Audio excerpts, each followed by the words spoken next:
Hello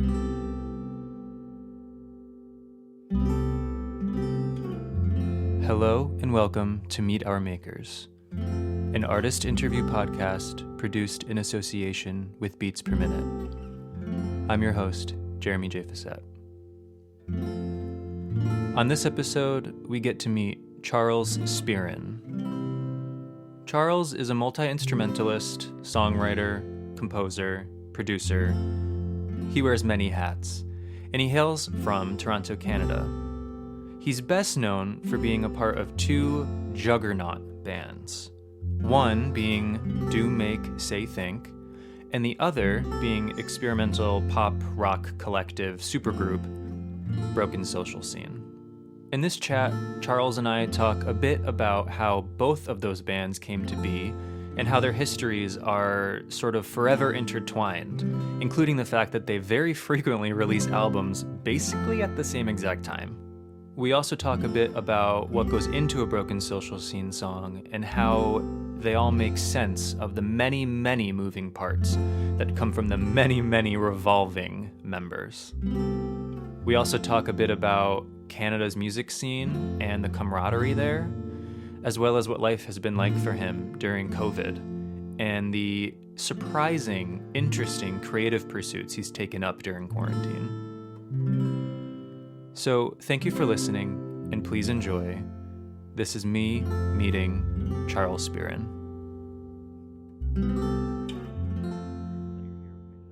Oh, I'm happy. Where are we, by the way? I'm in Connecticut. Okay. I presume you're up in Canada right now? Yeah, I'm in Toronto. Okay. Yeah, I'm never sure where people are calling from, which is why I always specify that I'm on Eastern time, because especially if I'm talking to someone from Europe or somewhere, I'm like, yeah, I get home around 4, and they're like, oh, well, I'm going to bed. So I usually have to try to make it work. But I think you and I are on the same time zone. So Yeah, we are. Yeah, we are. Yeah. So yes. So how are you? How are you doing? I'm doing well. I'm keeping pretty busy with lots of little projects. I've got 2 teenage girls who are in high school, so getting them to and from school is a challenge because we try not to put them on a packed subway. Right. And the weather's not always great for cycling, so we have to drive them occasionally. And also there's So are they back? Are they fully back right now? It's not fully back. No, what they're doing is basically it's a 4-day cycle, and they do 2 mornings out of the 4 days. So it's really quarter time back. And then those classes are very small, and then they just stay in the same class for 4 hours. So yeah, I'm an English teacher, so I've been dealing with this as well. Okay. High school or what? Yeah. Okay. Yeah. Yeah, I teach freshmen and sophomores right now. So right. Yeah, it's been a challenge with COVID. I believe it. Yeah, my daughter is learning the essay form right now in grade 10 English. So she's 4 hours. 4 hours of essay writing in class isn't necessarily the funnest way to spend it. And I feel for the teacher too, to have a 4-hour class. How to make that work.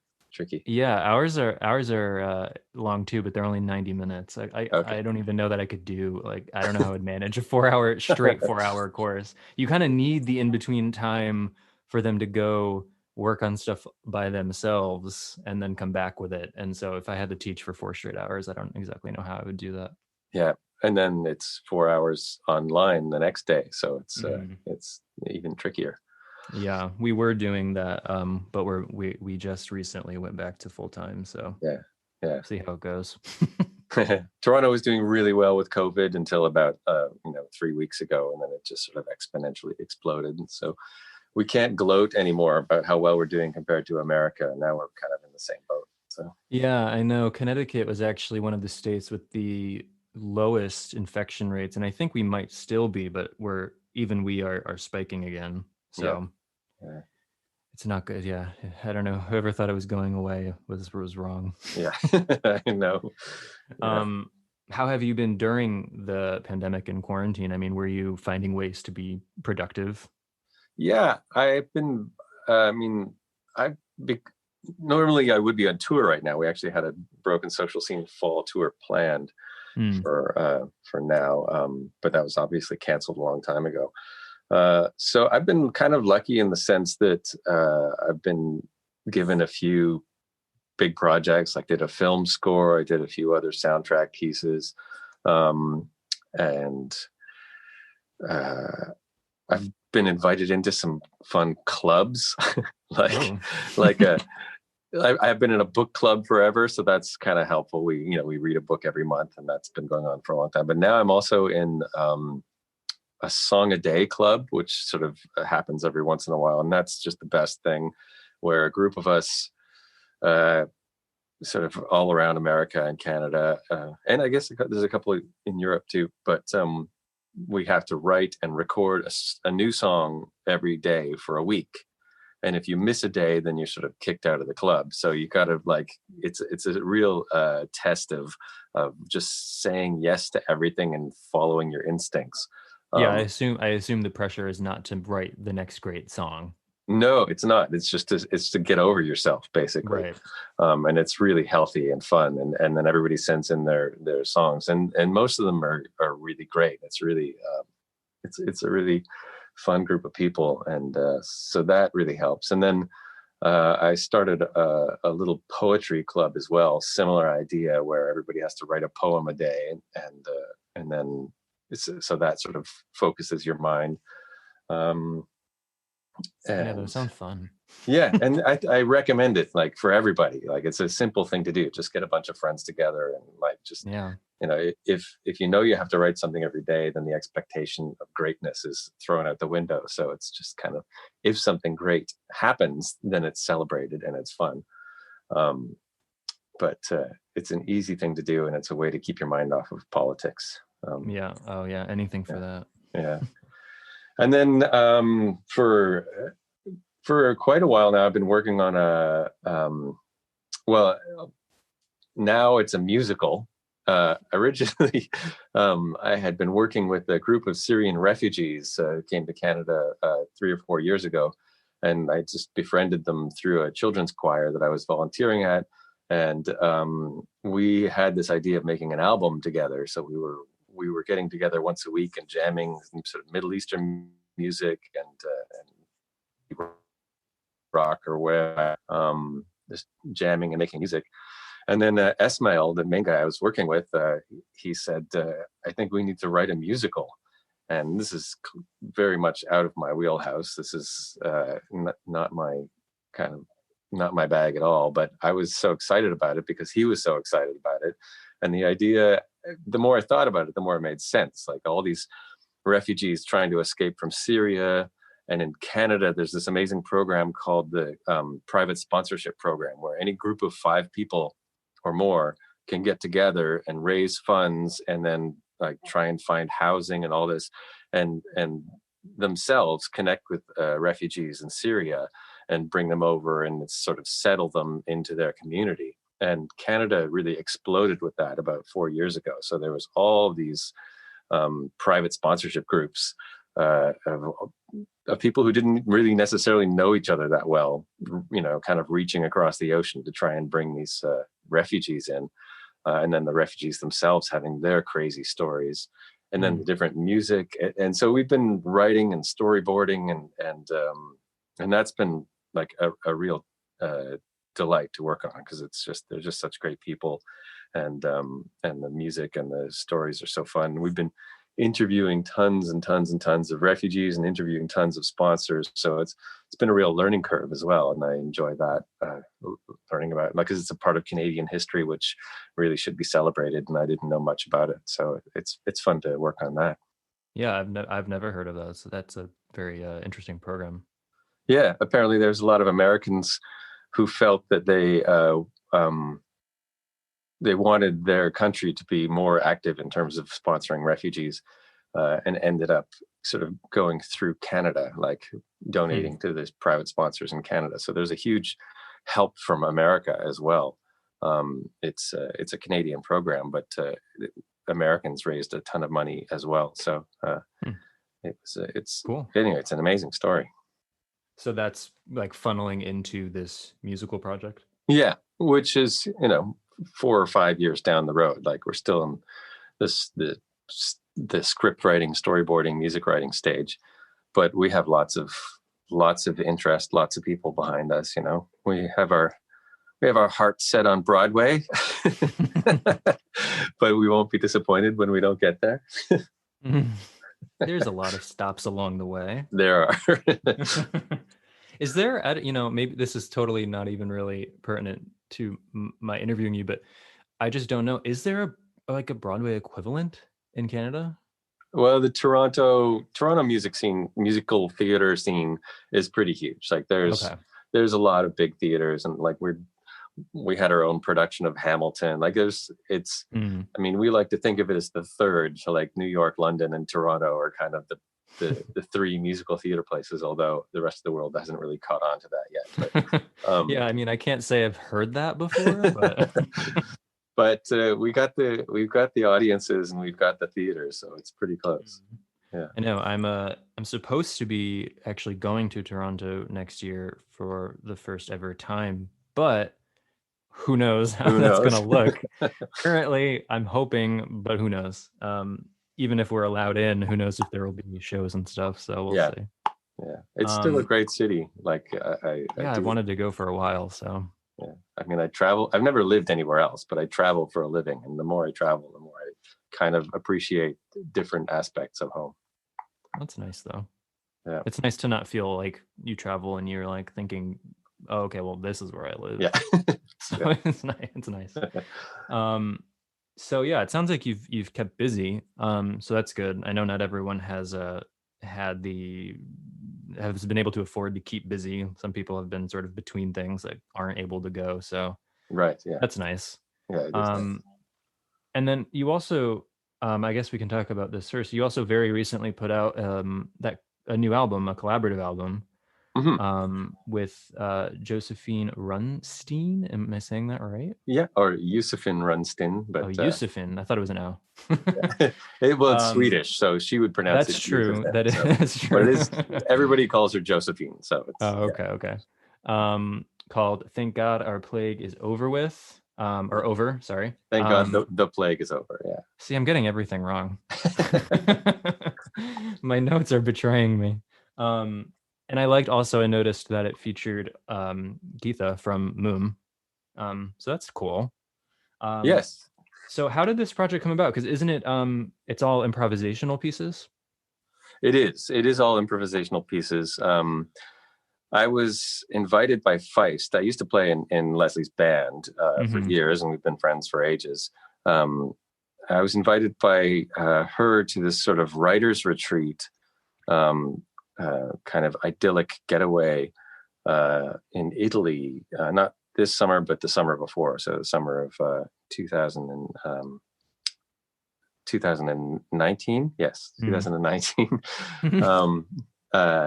And it was in northern Italy in this amazing little part of sort of at the base of the Dolomite Mountains, absolutely stunning. There's this castle, medieval castle. And so all these musicians, great musicians got together, like Damien Rice and Adrian Lenker from Big Thief. And is this the thing that like I kept seeing you all like on a boat? Oh, it's related. Yeah. It's related. That was the year before. I wasn't on the boat. Okay. But yeah, you're right. Yeah, it was a lot of the same people. This was a little bit bigger, but it's sort of Damien Rice's kind of, in a way, gift, but also his inspiration is to bring people together and work with new people in a creative environment. So Damien is really kind of the godfather of these retreats. But while we were there, the very first day we were there, we were all given a tour of this absolutely stunning Italian castle. And then we heard about this little chapel that was down the road, tiny little chapel. And I had heard there was a violinist, and so I found her, and I was going to bring my nyckelharpa. I play a Swedish medieval sort of keyed violin called a nyckelharpa. And we were going to go and sort of explore the acoustics of the space. So the two of us and a few other people, like the two of us brought our instruments, and a few other people, we all walked down the little road and stepped into this tiny, tiny little chapel, and took out our instruments and just started playing without talking about it first. And both of us immediately, like, we just sort of woke up to this some kind of magic was happening. Like, we just listened and played off each other so beautifully, and the sound of the room was just so magnificent. It was so tiny but so resonant, and we just played and played and played and played, and we got so loud and so quiet and so soft, and it was one of the most magical musical experiences of my life, the way we kind of danced with each other in this meeting. And she felt the same. She felt the same kind of magic. I don't even like the word magic, but there's just something about it that was just really special and unique and powerful emotionally. So we decided that it would be a good idea just to come back and record ourselves. So we took 20 minutes out of each day, or maybe it became more as we went along, but we would just go back and improvise inside this little chapel, and then collected all of the recordings into 3 hours worth, and picked our favorite parts, and that's what became the album. Yeah, and it's interesting too that not only was it improvisational, but it was like almost sort of in the moment, just even the recording kind of off the cuff to a certain degree, because it doesn't sound like it. It sound like just orally, it sounds very clean and very well recorded. But I guess a lot of that probably is the beauty of the space as well, because it sounds like it was a really perfect spot for that kind of thing. It was, yeah. And also, Phil Weinrobe was there. He's a sound engineer who works a lot with Big Thief and Damien Rice, and he had these, a good microphone set up in there, and originally recorded on this Nagra reel-to-reel tape recorder. So I mean, it's a beautiful sound recording as well as the spirit of the place. Yeah, it does. I was listening to it the other night on headphones. It's a very sort of transportive sounding thing. I also like that the second track is just an emoji. It's just a crying emoji. we had to change that.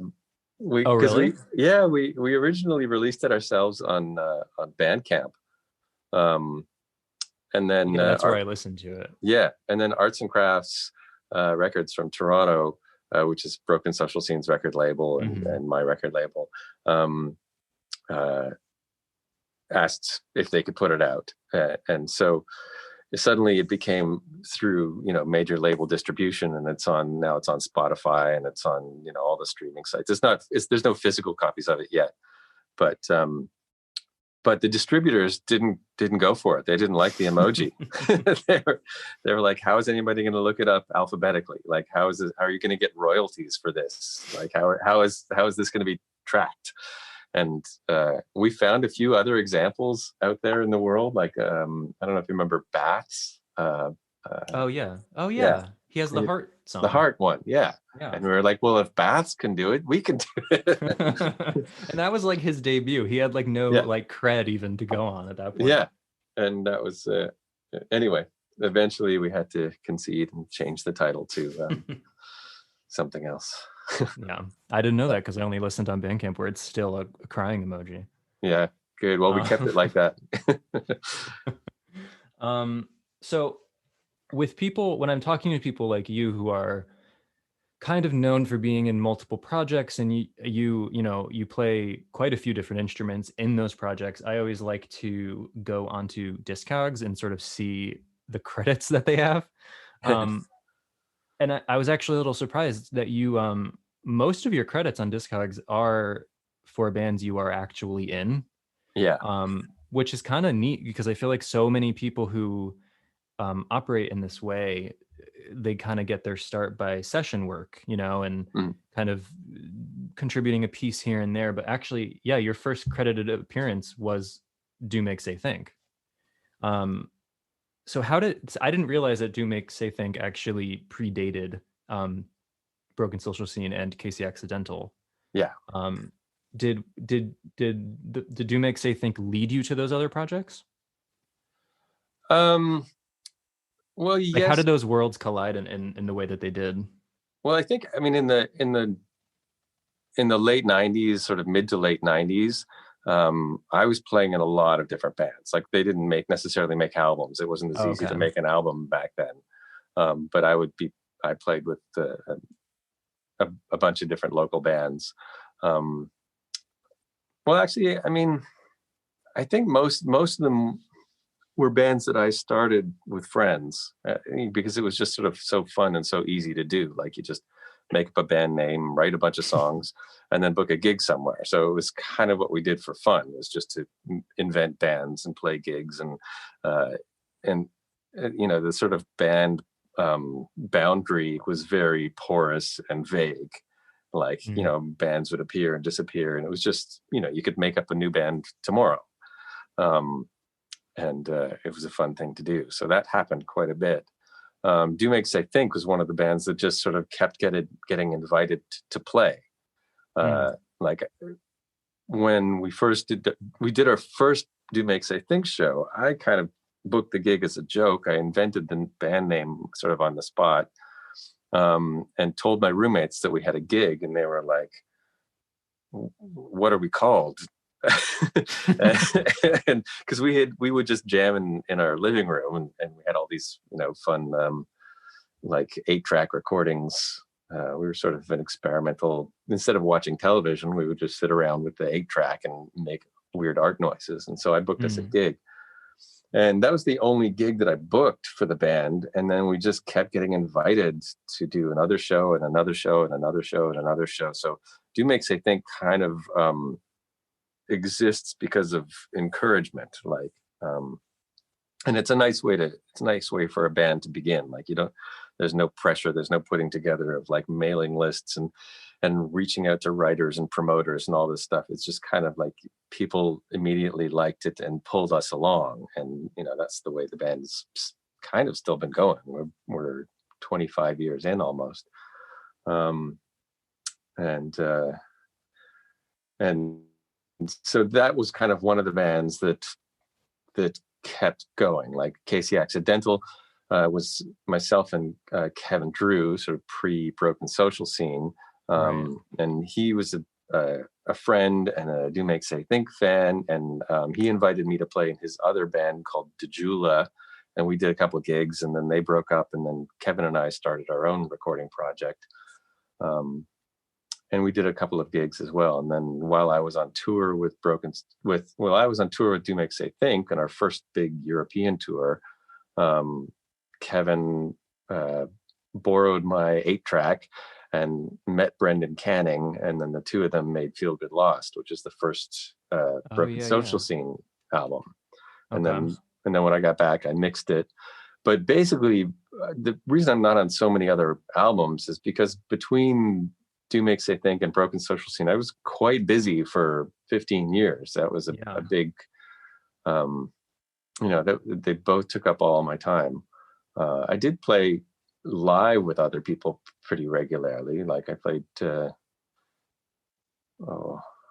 like with Feist. I mean, you played with Feist a lot. I toured with Feist for a few years, and that was like a real delight. Yeah, I can imagine. Yeah, really great people. Like, just everybody was just so nice, and the music was so good. Yeah, that was a real highlight of my musical life. That is kind of the vibe I get maybe it's just as an American listening to arts and crafts music. Just that there's just like a camaraderie and like an energy that you guys share. I would imagine. It seems that way anyway. Yeah, I don't know how to compare it. Like, I don't know what I have to compare it to. I certainly know enough American bands that all get along. Like, it's like not like Americans are angry and Canadians are friendly. Like, there's tons of friendly American bands, and like we all like sort of travel in the same way. But I think there was kind of a sort of special Toronto community in the early 2000s. That I think kind of shrugged off all the major labels and just supported each other and had fun with music for a long time. And, everybody would invent a new band and then go and see it. And the friends would go and see it. It was a sort of a small community, but really, really supportive and really playful. And I think that sort of informed our way to be for the rest of our lives, like that kind of ideal of how a band should be. It's not maybe the same as other people's ideals. Well, yeah, and I mean that's kind of what I mean. I mean, obviously, yes, there are American bands who tour together commonly or are obviously friendly with each other, but there's just something about I think it's something about the fact that there's so much overlap with this group.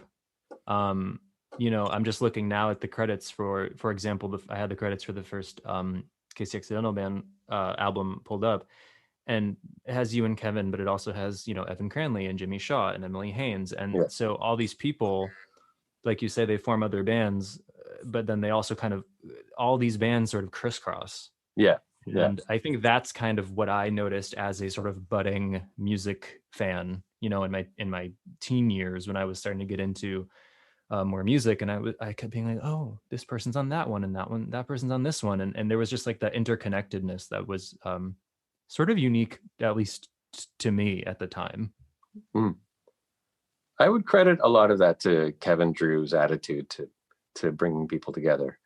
I mean, Kevin just like I when I was making Casey Accidental with Kevin, the two of us could play all these instruments, but he kept bringing friends in to play, and I'm like, well, I can play guitar. We don't need another guitar player. It's like, oh, but just get his vibe on it. It's like, okay, that's a great idea. Let's bring, and so we get more and more people in, not because we needed the instrument, not because we needed that, but because we needed this sort of secret personal magic spice to the stew, and that attitude I didn't really have too much before working with Kevin. Like I thought, you get a band together and then you focus on your album and you make it as good as you can and then you play it and share it. But Kevin's attitude was always, well, let's just get more people in to play on the album and it'll be cooler. And and it was a bit it was really fun and kind of egoless and contagious. Like everybody who would get invited in would feel this kind of lighthearted energy and want to come back. And people are still coming back. Like we still have the same group of friends that are in different bands and touring all over the place. And but whenever we get together, we're still the same friends. So is Broken Social Scene as a band always intended to be that kind of very large cast of like kind of intersecting and sort of revolving friends that kind of come and go when they can and make stuff together? I don't know if it was so much an intention as much as just kind of an evolution. Like I think part of the shaping of it was that I was in Do Make Say Think and we toured a lot.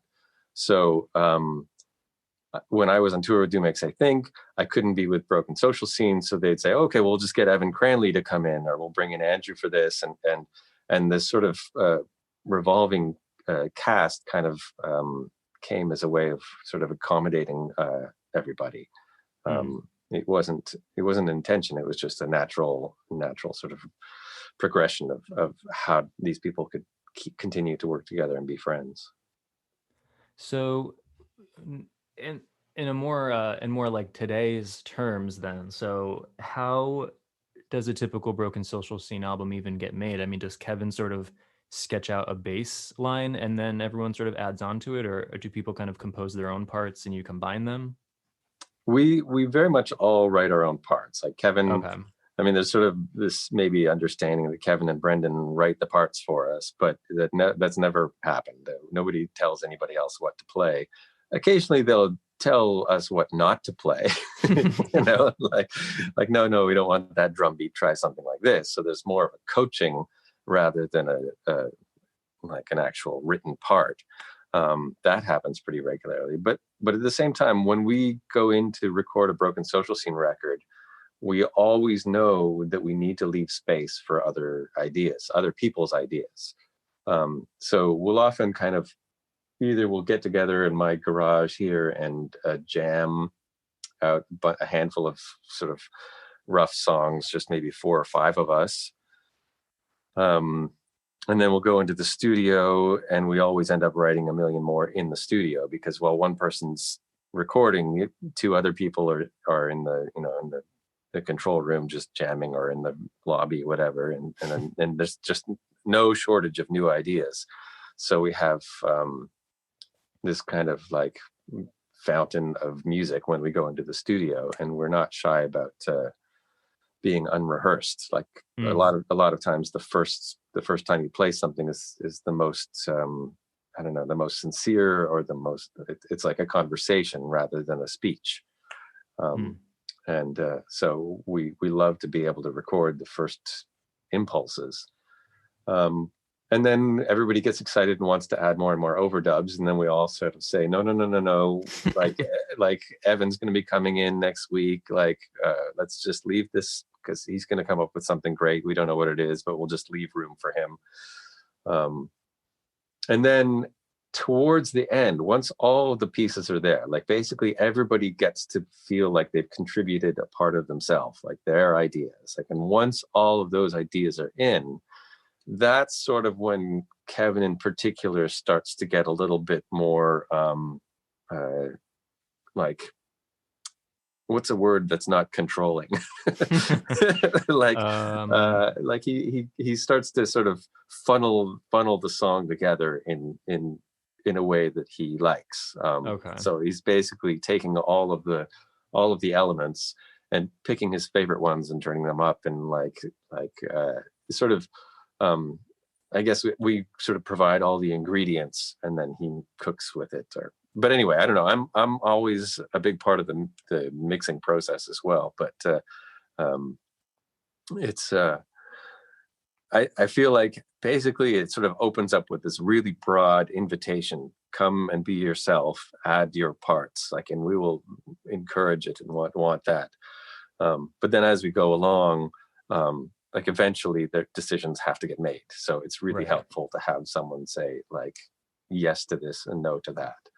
So in a sense, he's kind of like the editor.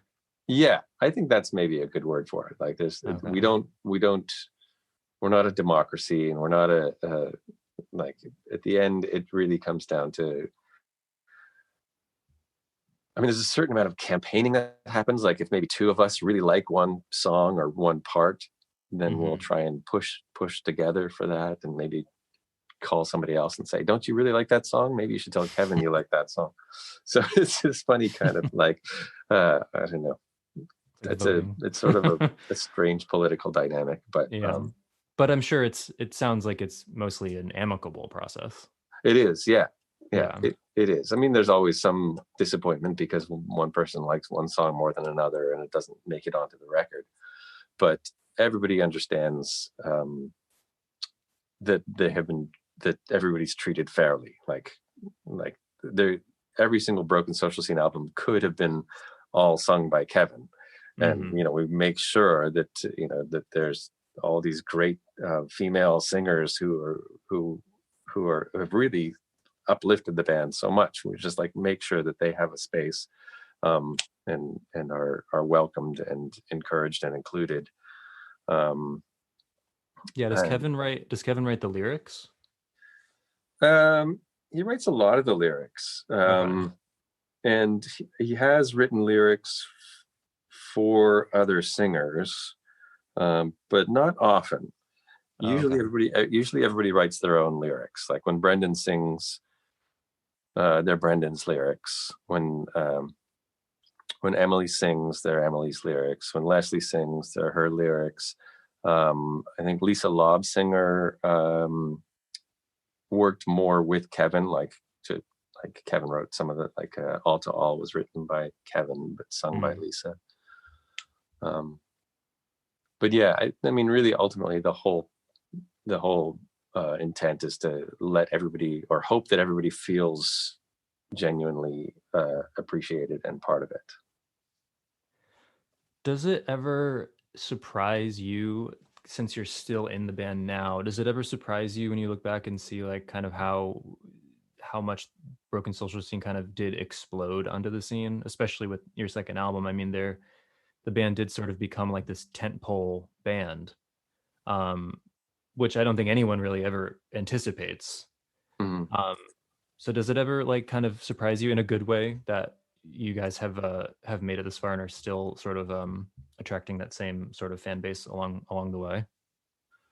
Uh, I was surprised. Yeah, I was surprised early on. I mean, Do Makes I Think it had some success, and that was a bit of a um, that was a surprise as well, because for so long we would only be playing for our friends in clubs, Hmm. and then all of a sudden, like, there's a bunch of strangers there. It's like, why? Who are you? Oh, we just came to see the band. Like, but wait, who do you know? We don't know anybody. We just heard the band was good. So we had this first kind of small bubble for Do Makes I Think of becoming a real band where people were interested, and then Broken Social Scene sort of dwarfed that bubble like a few years later.